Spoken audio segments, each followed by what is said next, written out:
तर नमस्कार विद्यार्थी मित्रांनो, स्वागत आहे आपल्या सरकारी जॉब अपडेट चॅनलमध्ये। तर मित्रांनो, आजचा व्हिडिओ खूप जबरदस्त आणि भारी व्हिडिओ झाला आहे। महाराष्ट्र सुरक्षा रक्षक महामंडळ भरतीची जाहिरात जी मित्रांनो ती प्रसिद्ध झाली आहे। मित्रांनो, तुम्हाला संपूर्ण माहिती या जाहिरातीबद्दल सांगणार आहे। म्हणजेच मित्रांनो, MSF भरती जाहिरात जी मित्रांनो ती प्रसिद्ध झाली आहे, तर तुम्हाला पूर्ण माहिती आहे ते सांगणार आहे।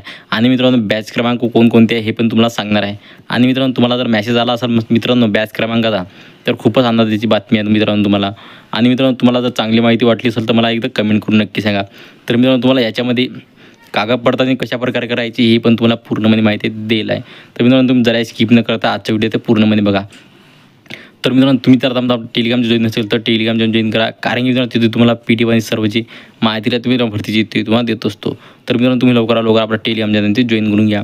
तर मित्रांनो, चला जरा वेळ न घालता आपण आजच्या व्हिडिओला सुरुवात करूया। तर मित्रांनो, बघू शकता इथं महाराष्ट्र राज्य सुरक्षा महामंडळ बॅच क्रमांक 63 आणि बॅच क्रमांक 401 ते बॅच क्रमांक 600 पर्यंतच्या यादीवर सुरक्षाकर्मी यांनी महामंडळाच्या मुंबई विभागात स्थापनेवर कर्तव्य करण्याची इच्छुक असलेल्या कार्यांचे पत्ता Azad Maidan police club, Azad Maidan police ठाण्याजवळ Mumbai येथे सकाळी तुम्हाला 10 वाजता हजर राहायचे मित्रांनो। आणि तशाच प्रकारे सोबत आपले चारित्र्य पडताळणी प्रमाणपत्र किंवा चारित्र्य अर्जांची पोच पावती जी आहे ते पॅन कार्ड, आधार कार्ड आणि एक फॅमिली फोटो आणि पासवर्ड 2 तुम्हाला पाहिजे। बँक पासबुक, इतर कागदपत्रे 3 प्रती सोबत घेऊन यावे आणि आपण कार्यालयाची कारवाई पूर्ण होताच नेमणूक देण्यात येतील। तर मित्रांनो, तुम्हाला जर माहिती चांगली वाटली असेल तर मला एकदा कमेंट करून नक्की सांगा। तर मित्रांनो, पुन्हा भेटूया आपल्या अशा व्हिडिओमध्ये। तर मित्रांनो, जय हिंद, जय महाराष्ट्र।